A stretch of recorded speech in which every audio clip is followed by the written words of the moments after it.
할렐루야. 오늘은 방학을 마치고 가정교회 모임을 시작하며 하나님께 감사하는 개강 예배입니다. 그동안 잘 쉬셨습니까? 푹 쉬셨습니까? 너무 오래 쉬신 거 아닙니까? 모임이 없으니 좀 뭔가 허전하다는 느낌 들지 않으셨습니까?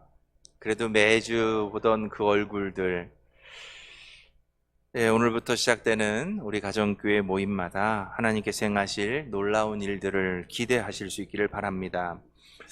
모든 모임은 이유와 목적을 갖고 있습니다. 우리의 가정교회도 분명한 이유와 목적을 갖고 있습니다. 구원은 개인적이죠. 구원은 나와 하나님과의 관계입니다. 내가 어디에 속해 있다고 해서 구원을 받거나 혹은 보장이 되는 것은 아니죠. 그러면 교회는 왜 필요할까요? 개개인이 예수를 믿고 구원을 받았으면 개인을 위한 하나님의 구원의 역사는 모두 완성된 것이 아닐까요? 한때 한국 교회에 가나안 교인에 대한 염려와 걱정이 참 많았습니다. 신앙을 갖고 있으면서도 교회에 나가지 않는 사람들을 우리는 가나안 교인이라고, 가나안 성도라고 불렀습니다. 그런데 저는 개인적으로 가나안 교인에 대한 어떤 용어는 잘못되었다고 생각하는 사람입니다. 예수를 믿고 구원을 받았는데 교회를 나가지 않는다는 것은 모순이기 때문입니다. 왜냐하면 교회는 그리스도의 몸으로 구원받은 사람이라면 누구나 머리 대신 그리스도를 중심으로 함께 모여 그리스도의 몸을 이루어 가야 하고 그리스도의 일을 감당해 가야 하기 때문입니다. 그런데 자칭 가나안 교인, 가나안 성도라고 말하는 분들의 가장 큰 주장을 보면 대부분이 교회에 대한 실망을 이야기합니다. 세상에는 완전한 교회는 없습니다. 왜냐하면 그리스도를 머리로 하는 몸인 교회를 구성하는 것은 모두 불완전한 우리 인간들이기 때문입니다. 교회를 구성하는 우리들 모두는 다 불완전합니다. 그래서 교회는 완전할 수 없습니다. 그렇다고 해서 하나님께서 갖고 계신, 교회를 향해서 갖고 계신 사명이 불완전한 것은 아닙니다. 또 교회가 하나님의 나라를 위해서 행하고 있는 모든 일들이 다 부정적인 것도 아닙니다. 교회는 여전히 머리 대신 그리스도를 중심으로 맡겨진 사역들을 감당하고 있습니다. 하나님 나라를 확장하기 위해 일합니다. 오직 하나님을 영화롭게 하고 영광을 돌리기 위해 일하고 있습니다. 때로는 이 모든 일들을 우리들의 얕은 소견과 우리의 지식으로 판단하고 모든 것을 이해할 수는 없을 뿐입니다. 그런데 가나안 교인이나 성도들은 이 모든 일을 자신들의 지식으로 머리로 판단하고자 합니다. 자신들의 경험으로 판단합니다. 자신들의 생각으로 기준을 삼고 말하기를 좋아합니다. 그리고는 교회를 부정적으로 말하지요. 그리고 스스로를 가나안 교인이라고, 가나안 성도라고 말합니다. 아마도 여러분들 주변에서 이런 분들 참 많이 보셨을 거라고 생각합니다. 아니, 혹시 이 자리에도 혹여라도 이런 생각을 갖고 있는 분들이 계실 수도 있을지 모르겠습니다. 그러나 우리가 교회를 생각할 때에 기억해야 할 가장 중요한 한 가지 사실이 있습니다. 교회는 완전하기 위해서 존재하는 것이 아니라는 사실입니다. 교회는 그리스도께서 행하신 사역을 계속해서 이 땅에서 하기 위해 이 땅에 존재하고 있습니다. 예수님께서 승천하신 이후에 제자들은 예수님의 명령을 따라 예루살렘에 모여서 기도했습니다. 제자들은 완전하지 않았습니다. 예수님 곁에서 3년을 따랐고 예수님으로부터 직접 양육도 받았고 그 모든 기적과 놀라운 일들을 경험했지만 그들은 여전히 유대인들을 두려워하고 있었습니다. 그러나 성령께서 그들에게 임하자 그토록 두려움에 빠져 있던 제자들이 거리로 뛰쳐나갑니다. 그리고 예수가 그리스도이심을 선포합니다. 그들이 완전해져서가 아닙니다. 성령께서 그리스도께서 명령하신 대로 사명을 감당하게 하셨기 때문입니다. 그래서 불완전한 그들이 선포했던 메시지이고 간단한 메시지였지만 예수가 그리스도라고 하는 이 메시지에 수많은 사람들이 우리가 어찌할꼬 하며 탄식합니다. 회개하고 세례를 받으라는 그 선포에 3,000명, 5,000명이 세례를 받습니다. 그리고 예루살렘 교회 공동체가 세워집니다. 구원받은 사람들이 모여 그리스도의 몸인 교회가 세워집니다. 그렇습니다. 교회는 시작부터 완전한 곳이 아니었습니다. 여전히 스스로가 죄인임을 고백하는 사람들이 모여서 그리스도의 사역을 계속해서 감당하기 위해 세워진 곳이 바로 교회입니다. 그래서 교회 안에는 사실 많은 갈등과 고민이 존재할 수밖에 없습니다. 그런데 이 고민과 갈등은 종류가 있습니다. 스스로를 분열하고 부정하는 고민과 갈등이 아닙니다. 이 고민과 갈등도 하나님께 어떻게 영광을 돌린 것인가에 대한 고민과 갈등이어야 합니다. 연약하고 부족한 자신에 대한 갈등과 고민이어야 합니다. 이런 갈등과 고민이 교회 안에 있을 때에 교회 공동체는 성장합니다. 성숙해 갑니다. 우리는 흔히 우리의 실수를 이런 말로 변명하곤 합니다. 사람인지라. 우리가 많이 쓰지요? 나도 사람인지라. 혹은 나도 사람이지 신이 아닙니다. 사람인 나로서는 그 당시 그 일을 그렇게밖에 처리할 수밖에는 없었습니다. 라고 우리는 정당화하곤 합니다.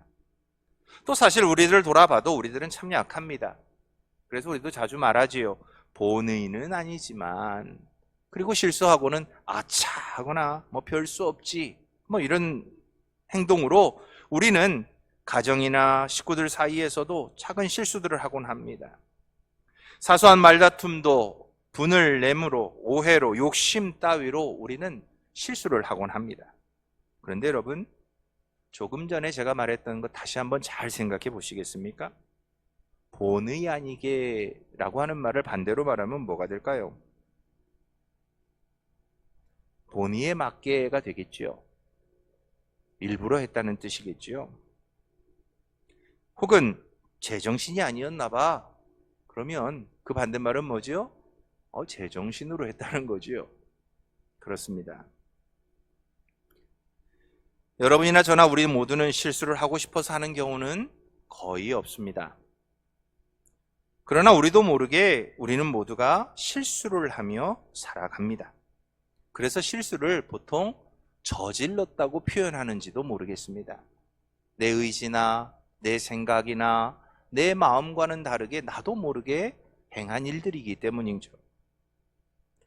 그런데 어찌되었건 실수에 대한 책임은 또한 피할 길이 없습니다. 그 실수를 누구나가 용납하고 누구나가 이해하고 누구나가 받아들이지 못하기 때문입니다. 그러다 보니 신앙 공동체인 교회 안에도 가지 많은 나무에 바람 잘 일이 없는 것처럼 각종 갈등과 고민이 반복해서 일어납니다. 원해서가 아니라 대부분이 다 본의가 아니게, 그죠? 제정신이 아닌 상태라 일어나는 거죠. 그런데 놀라운 것은 이런 실수로 인한 고민과 갈등을 겪어가면서 교회는 계속해서 성장해 간다고 하는 사실입니다. 또 성숙해 간다는 사실입니다. 거꾸로 말한다면 이런 고민과 갈등이 없는 교회는 성장을 멈출 수도 있다는 것입니다. 교회 역사는 이 사실을 우리에게 분명하게 보여줍니다. 교회가 로마의 국교로 공인된 후 주님의 명령처럼 온 열방의 복음이 증거되고 하나님의 나라가 세워지는 것이 당연한 것처럼 여겨졌습니다. 더 이상 박해가 없는 세상에서 기독교는 얼마든지 승승장구할 수 있었고 주님의 명령을 곧 완수할 수 있으리라 착각했습니다. 그런데 놀라운 일은 박해가 사라지고 모든 것이 다 이룰 수 있는 환경을 갖추고 나자 교회는 외형적으로는 성장하는 것처럼 보였지만 교회는 성장하고 성숙하기보다는 오히려 오늘 바울의 고백처럼 되었습니다. 내가 원하는 것은 행하지 아니하고 도리어 미워하는 것을 행함이라. 교회는 성숙하지 못하고 오히려 세속화되기 시작했습니다. 육신에 속하여 죄를 짓는 세상처럼 되었습니다. 죄가 원하는 일들을 더 많이 행하는 교회가 되었습니다. 고민과 갈등이 사라진 교회는 곧 세상과 하나도 다를 것이 없는 또 하나의 세상이 되었습니다. 그래서 아이러니하지만 수많은 고민과 갈등이 있어야 교회는 성장하고 성숙할 수 있는 것 같습니다. 우리의 가정교회도 마찬가지입니다. 가정교회를 구성하고 운영하다 보면 마음에 맞는 사람, 뜻이 맞는 사람들과 함께하는 가정교회가 가장 편안할 것이라고 우리는 모두가 다 생각합니다. 아무런 고민과 갈등이 우리 가정교회 안에 없기를 우리는 다 소망합니다. 그런데 가정교회도 하나님께서 세우신 교회입니다. 고민과 갈등이 없이 결코 성장하거나 성숙할 수 없습니다. 그러므로 중요한 것은 무엇을 고민하고 무엇을 갈등하느냐의 문제입니다. 우리의 성격이나 고집 때문에 고민하고 갈등한다면 우리의 가정교회는 성장과 성숙이 아닌 끊임없는 소모전 속에 해체되고 말 것입니다. 그러나 마땅히 해야 할 고민과 갈등을 우리의 가정교회가 한다면 우리는 계속해서 성장하고 성숙하는 가정교회가 될 수 있습니다. 그리고 이렇게 성장하고 성숙하기 위해 우리의 가정교회 안에서 우리가 해야 할 고민과 갈등을 오늘 바울은 우리에게 말씀을 통해 가르쳐주고 있습니다. 사실 위대한 사도이자 능력의 사람이요 믿음의 사람인 사도 바울이었지만 그는 한 번도 자기 자신이 완전히 성숙하고 성장했다고 고백한 적은 없습니다. 바울은 늘 성장하길 원했고 성숙하길 원했습니다. 그래서 늘 그는 그의 신앙적인 고민과 갈등을 그의 서신서나 여러 책들에 풀어놓고 있습니다. 특히 바울은 오늘 본문에서 자신의 한 인격 내의 두 가지 자아의 투쟁으로 이 고민과 갈등을 표현해주고 있습니다. 하나의 자아는 선을 행하고자 하는 것이고 다른 하나는 죄를 좋아하고 죄를 범하고자 하는 것이 있다는 겁니다. 선을 좋아하고 선을 행하려는 자아를 바울은 본문에서 나라고 표현합니다. 좀 더 구체적으로는 내 속사람 이렇게 표현도 하죠. 한편 죄를 좋아하고 죄를 짓는 자아는 육신, 지체의 사람, 죄의 사람으로 표현합니다. 이것을 바울은 갈라디아서 5장 16절로 17절에서는 성령의 소욕과 육체의 소욕으로 대립해서 설명하기도 합니다. 바울은 자신의 신앙 경험에서 예수를 믿은 후 신앙 성장 과정에서 죄를 짓고자 하는 육체의 소욕과 선을 행하고자 하는 영적 소욕이 동일하게 자신의 한 인격 내에 존재한다는 사실을 깨닫습니다. 그리고 그는 놀랍게도 이 두 인격의 투쟁 속에서 자신이 성장하게 되고 성숙하게 되고 그의 믿음이 성장하고 성숙해 간다는 사실을 깨닫습니다. 그래서 그는 이렇게 선언합니다. 빌립보서 3장 12절로 14절까지의 말씀입니다. 한번 찾아보시죠. 신약성경 빌립보서 3장 12절로 14절까지의 말씀입니다. 우리 찾으셨으면 다 함께 한 목소리 한번 읽어보겠습니다. 내가 이미 얻었다 함도 아니요 온전히 이루었다 함도 아니라 오직 내가 그리스도 예수께 잡힌 바 된 그것을 잡으려고 달려가노라.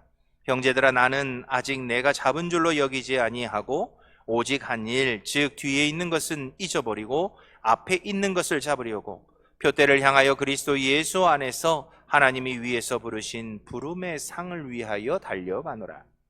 사도 바울도 예수를 만나고 변화받은 자신이 온전하고 완전하다고 고백하고 있지 않습니다. 여전히 예수께 잡힌 바 된 그것을 잡으려고 그는 끊임없이 자기 자신이 달려가고 있다고 표현합니다. 오직 한 일, 즉 뒤에 있는 것들은 다 잊어버리고 앞에 있는 것을 잡기 위해 표대를 향하여 부름의 상을 위해 달려가고 있노라고 고백합니다.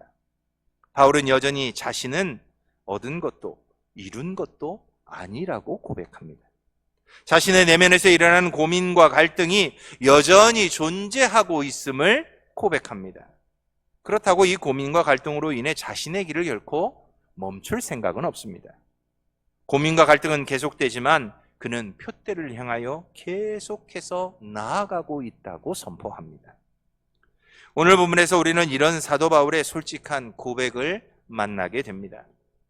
바로 바울은 잘 아는 사이도 아니고 한 번도 가보지 않았고 본 일도 없는 생소한 로마 교인들에게 자기 자신의 내면의 고민을 솔직하게 고백하고 있습니다. 어찌 보면 사도로서 자신이 가지고 있는 이 고민과 내면의 갈등은 별로 그렇게 유쾌하거나 자랑스러운 일은 아니었을 것입니다. 다른 성도들에게 여전히 자신이 이런 고민을 하고 있다는 것을 말하는 것은 어찌 보면 로마 교회 성도들에게는 좀 부끄러운 모습일 수도 있습니다. 그러나 바울은 로마 교회 성도들에게 자신의 내면적 고민과 갈등을 솔직하게 고백합니다. 그 이유는 이런 고민과 갈등이 우리 안에 있어야만 신앙의 성장과 성숙이 이루어지고, 이런 고민과 갈등을 통해서 교회도 건강하게 성장하고 성숙해 갈 수 있기 때문입니다. 사람은 발이 땅에까지 내려가야 비로소 바로 서 있을 수 있습니다. 공중에서나 물속에서 일어나려고 하는 것은 사실은 좀 어리석은 일입니다. 사람은 자신의 적나라한 모습을 내보일 수 있는 데까지 내려가야만 비로소 그곳에서부터 바르게 서기를 시작할 수 있습니다. 거짓에 또 거짓을 씌우고, 위선에 또 회칠한 담을 만들고, 열매 없는 잎만 무성한 나무에 아무리 아름답게 장식을 해보아야 소용이 없습니다. 이처럼 자기 자신의 진실을 그대로 보일 수 있는 용기가 우리에게도 필요합니다. 우리의 가정교회가 그렇습니다. 우리는 모두가 다 서로가 좋은 모습만을 보기를 원합니다. 아니, 좋은 것만을 보여주려고 합니다. 그러나 이런 상황에서의 교제는 겉으로 보기에는 아무런 문제가 없지만 결코 성장하고 성숙하는 과정을 이끌어내지는 못합니다. 솔직하게 자신을 드러내놓고 자신이 겪고 있는 고민과 갈등이 가정교회 안에서 나누어질 때 가정교회는 성장하고 성숙해 가게 됩니다. 왜냐하면 이런 고민과 갈등의 문제를 놓고 함께 기도하며 하나님의 말씀을 통해 그 답을 찾고자 노력하며 기도할 수 있기 때문입니다. 그렇다면 우리의 가정교회를 성장하고 성숙하게 할 고민과 갈등은 어떤 것이어야 할까요? 바울은 오늘 먼저 14절에서 우리에게 이렇게 말합니다. 14절 말씀 함께 읽어보겠습니다. 우리가 율법은 신령한 줄 알거니와 나는 육신에 속하여 죄 아래에 팔렸도다. 보면은 우리의 지식의 한계로부터 오는 고민과 갈등을 말해주고 있습니다. 바울은 본절에서 율법은 신령하다라고 선포합니다. 즉 율법이 하나님으로부터 왔으며 인간의 삶을 향한 하나님의 뜻을 나타내고 있음을 그는 인정합니다. 그래서 사도 바울도 율법이 신령하다고 인정하는 거죠. 또한 예수를 믿음으로 구원받은 사람들도 이 신령한 말씀대로 살아야 한다는 것 또한 그는 분명하게 알고 있었습니다. 그러나 바울은 고백합니다. 자신이 알고 있는 것과는 반대로 육신은 죄 아래로 흘러가고 있다는 것입니다. 그래서 바울은 육신에 속하여 죄 아래에 팔렸다고 자신이 고백하고 있습니다. 여기서 말하는 육신의 문자적인 뜻은 고기, 피와 살 이렇게 말할 수 있겠지요. 그러나 바울의 신학에서 이 육신은 보통 이렇게 말합니다. 우리 인간이 지니고 있는 모든 약점과 무능과 무력함과 죄악성을 육체로 표현합니다. 그런데 율법이 신령한 줄 알고 그대로 살아야 하는 것도 알지만 우리의 육신은 여전히 육신을 따라 살아가는 것이 현실입니다. 바울이 로마서 6장 6절에서 그리스도와 함께 죄에 대하여 죽었다고 선포했었음에도 불구하고 여전히 자신은 육신에 속하였노라고 한탄합니다. 모든 그리스도인들도 그리스도와 함께 죄에 대하여 죽었음을 우리는 고백합니다. 그러나 죄에 대하여 죽고 새 사람이 되어 하나님의 말씀대로 살아보려고 노력해 보았지만 우리도 여전히 죄의 울타리를 벗어나지 못할 때가 참 많습니다. 우리가 알게 된 대로 믿는 대로 사는 것이 얼마나 힘이 드는지. 만약 우리가 아는 대로 믿는 대로 살 수만 있다면 특별한 고민과 갈등 없이 우리는 계속해서 우리의 믿음이 성장하고 성숙해 갈 것입니다. 그런데 아는 대로 살지 못하는 것이 우리의 실존입니다. 믿는 대로 살지 못하는 것이 우리의 현실입니다. 여러분은 어떻습니까? 이 고민이, 이 갈등이 혹시 이 자리에 있는 저와 여러분들의 고민과 갈등 아니겠습니까? 이 말씀은 비정상적인 그리스도인의 삶에 대한 진술이 아닙니다. 이것은 지극히 정상적인 그리스도인이 겪어야만 하는 신앙의 갈등과 고민입니다. 예수를 믿어 구원을 얻은 성도로 의인이라 칭함받는 우리들이지만 14절의 말씀처럼 죄 아래 팔려서 여전히 죄의 속성을 갖고 살아가는 우리는 의인인 동시에 죄인이라고 하는 루터의 말처럼 두 가지 신분을 늘 함께 갖고 살고 있습니다. 그리고 우리는 구원을 받은 후 계속해서 하나님의 법을 따라가려고 몸부림치면서 여전히 죄의 속성을 지니고 있는 우리 자신과의 싸움을 멈출 수도 없습니다. 그리고 이 싸움은 결코 우리가 안다는 사실만으로 해결되지 않습니다. 우리가 많은 것을 알고 있다고 해서 이 싸움이 끝나지도 않습니다. 오직 성령께서 우리를 도와주셔야 우리는 이 싸움에서 끝까지 지지 않고 승리할 수 있게 됩니다. 그래서 바울은 우리를 이렇게 권면합니다. 갈라디아서 5장 16절입니다. 너희는 성령을 조차 행하라. 그리하면 육체의 욕심을 이루지 아니하리라. 그렇습니다. 죄 아래 있는 우리들이지만 성령을 조차 행하면 육체의 욕심이 아닌 하나님께서 우리에게 말씀하신 그 신령한 길을 따라갈 수 있다는 겁니다. 또 5장 18절에서는 계속해서 이렇게 말합니다. 너희가 만일 성령의 인도하시는 바가 되면 율법 아래에도 있지 아니하리라. 그렇습니다. 우리는 오직 성령을 의지해서 이 싸움을 계속해서 해 나가야만 합니다. 그럴 때 비로소 우리는 죄로 이끌고자 하는 육신의 소욕을 우리의 삶에서 이겨낼 수 있습니다. 우리의 힘과 능이 아니라 내가 가지고 있는 지식이 아니라 오직 성령의 능력으로만 이 싸움은 가능합니다. 이런 처절한 싸움이 있어야 우리의 믿음과 신앙은 성장하게 되고 성숙할 수 있습니다. 그리스도의 장성한 분량에 이르기까지 자라날 수 있습니다. 사랑하는 가장총무 여러분, 또 가정교회 가원 여러분, 우리들 모두에게는 이런 바울과 같은 내적 고민과 갈등이 있어야만 합니다. 먼저 예수를 믿고도 아는 대로 살지 못하는 나 자신을 인정하며 다른 이의 눈에 있는 티를 찾는 것이 아니라 내 눈에 들보를 보면서 캐낼 수 있는 지혜가 필요합니다. 그래야 겸손하게 성령 앞에 우리의 연약한 모습을 내려놓고 도움을 청할 수 있습니다. 그리고 부족한 자신을 인식해야 서로를 위해 비난과 비난의 눈초리가 아니라 위로와 격려와 기도를 할 수 있습니다. 내가 고민하고 갈등했듯 내 옆에 사람도 나처럼 고민하고 갈등하고 있다는 것을 볼 수 있기 때문입니다. 이런 가정교회가 될 때 우리의 가정교회는 서로가 서로를 위해 기도하고 사랑하며 성장하고 성숙해 갈 수 있습니다. 이런 아름다운 가정교회를 남은 하반기 동안 우리의 가정교회들이 만들어갔으면 참 좋겠습니다. 바울에게는 이런 지식의 한계에서 오는 고민과 갈등만이 아니라 15절 말씀을 보면 소원의 한계로 인한 고민과 갈등도 있다고 고백합니다. 15절 말씀 함께 읽어보시죠. 내가 행하는 것을 내가 알지 못하노니 곧 내가 원하는 것은 행하지 아니하고 도리어 미워하는 것을 행함이라. 두 번째 바울의 고민과 갈등은 예수를 만나고 구원받은 자신의 소원대로 자신의 삶이 이루어지는 것이 아니라 도리어 원치 않는 것, 즉 죄만 행하는 자신의 현실에 대해 한탄합니다. 바울은 이런 자신의 고민과 갈등을 계속해서 18절 하반절에도 이렇게 말합니다. 원함은 내게 있으나 선을 행하는 것은 없노라. 다시 말해 자신에게는 선을 행할 능력이 전혀 없노라고 바울은 고백합니다. 19절에서도 내가 원하는 바 선은 하지 아니하고 도리어 원치 아니하는 바 악을 행한다고 탄식합니다.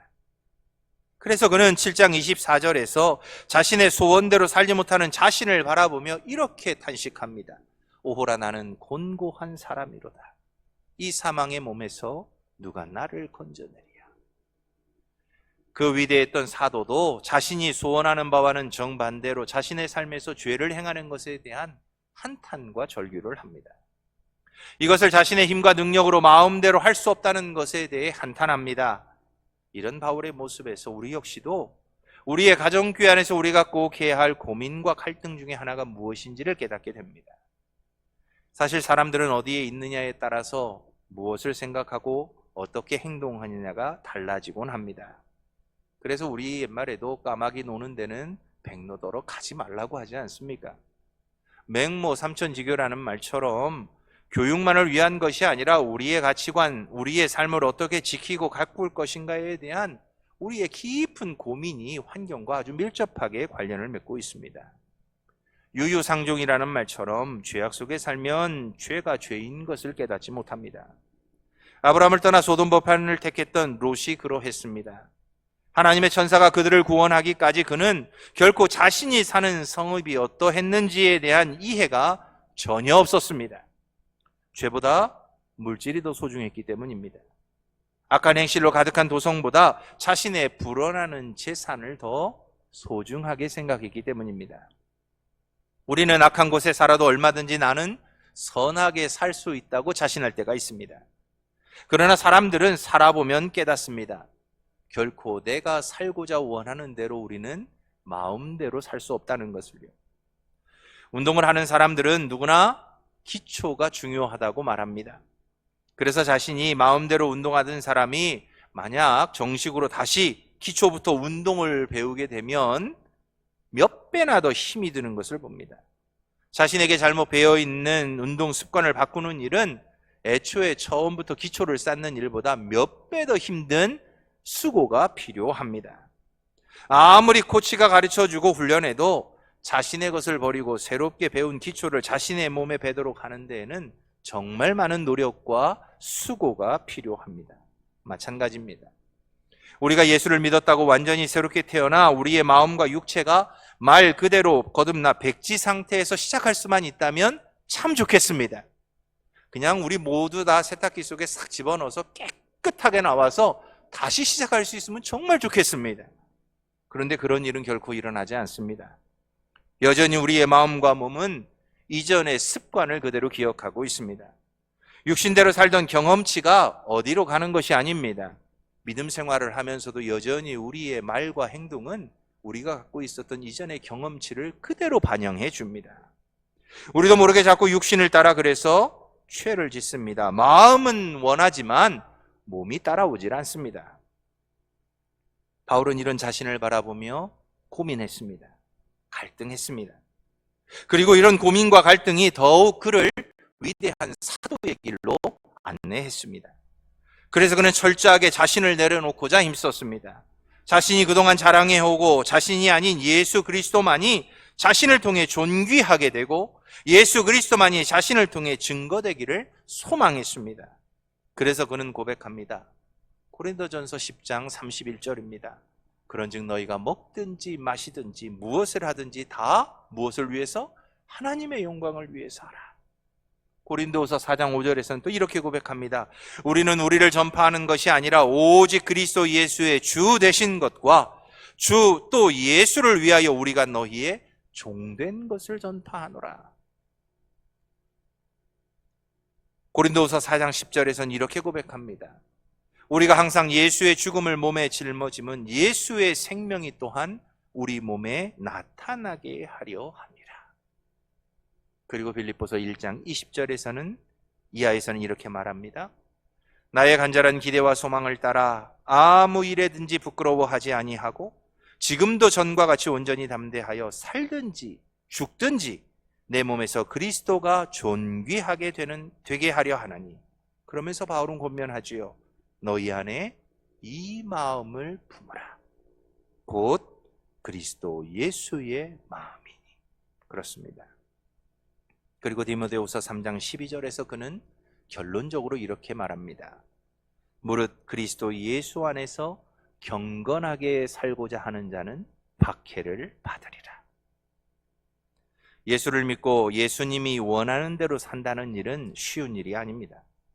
특히 우리 개개인의 삶에서 이런 고민과 갈등을 경험하면서 우리는 때때로 자포자기할 때도 참 많습니다.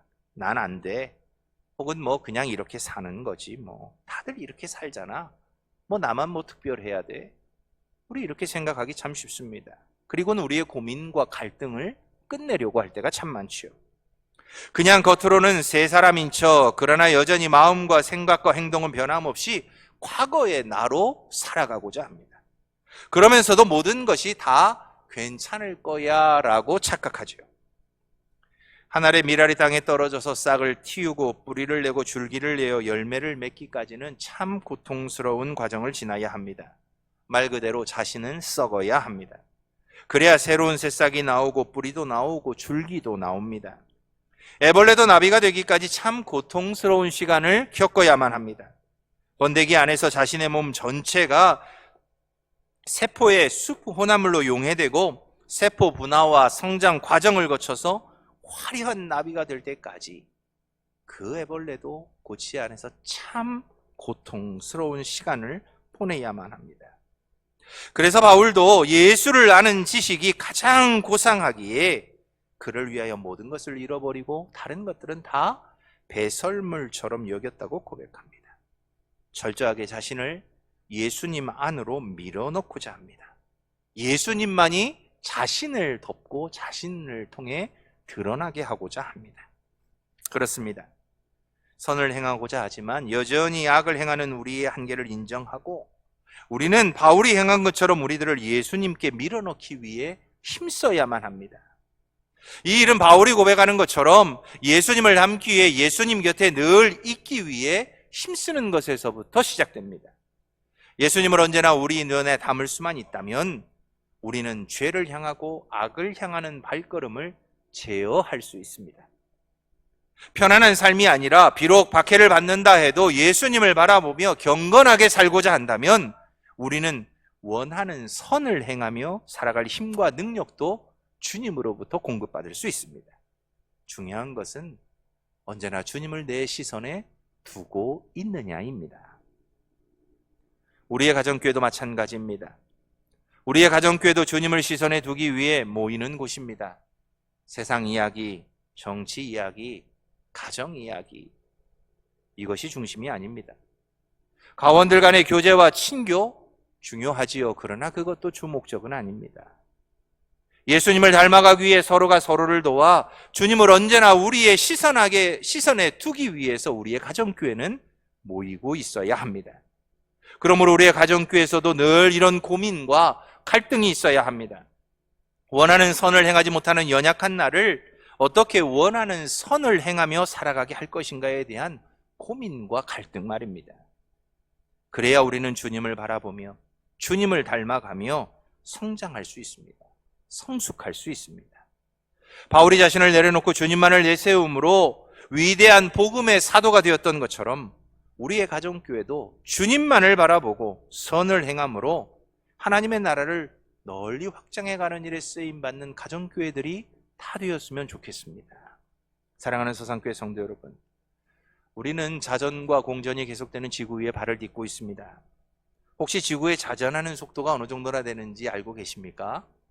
우리는 체감하지 못하지만 자그마치 시속 1670km입니다. 이걸 초 단위로 계산하면 1초에 463m가 돌아갑니다. 자, 내가 공중으로 펄쩍 뛰어서 1초만 머물 수 있다면 사실은 내 몸이 어디 있어야죠? 463m 뒤쪽에 있어야 합니다. 그런데 우리 몸은 그런 일이 결코 일어나지 않습니다. 왜지요? 관성이라고 하는 것 때문입니다. 우리가 여전히 성장과 성숙을 멈추고 옛사람에 머물러 있고자 하는 관성이 있다면 아무리 빠르게 돌아가는, 아무리 많은 고민과 갈등을 해도 우리는 결코 성장하고 성숙할 수 없습니다. 관성을 멈추십시오. 아니, 새로운 관성을 가지십시오. 갈등과 고민을 통해서 나의 믿음과 인격과 신앙이 성장하고자 하는 관성을 가지시길 바랍니다.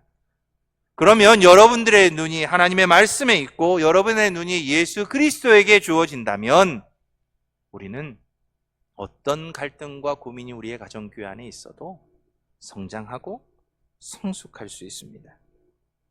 우리가 하는 고민과 갈등은 세상 사람들이 다 하는 고민과 갈등이 아닙니다. 하나님께 영광을 돌리고 하나님의 나라를 확장하는 우리의 사명을 위한 고민과 갈등입니다. 바울이 오늘 본문을 통해 보여주고 있는 내적 고민과 갈등을 통해 우리의 가정교회도 오직 성령의 인도하심을 구하며 모두가 주님만을 바라볼 수 있는 곳이 되어서 끊임없이 죄와 싸우고 자신과 싸우고 그래서 하나님의 나라를 가정교회 안에서 아름답게 이루어갈 수 있는 그런 가정교회들이 다 될 수 있게 되기를 주님의 이름으로 축원합니다.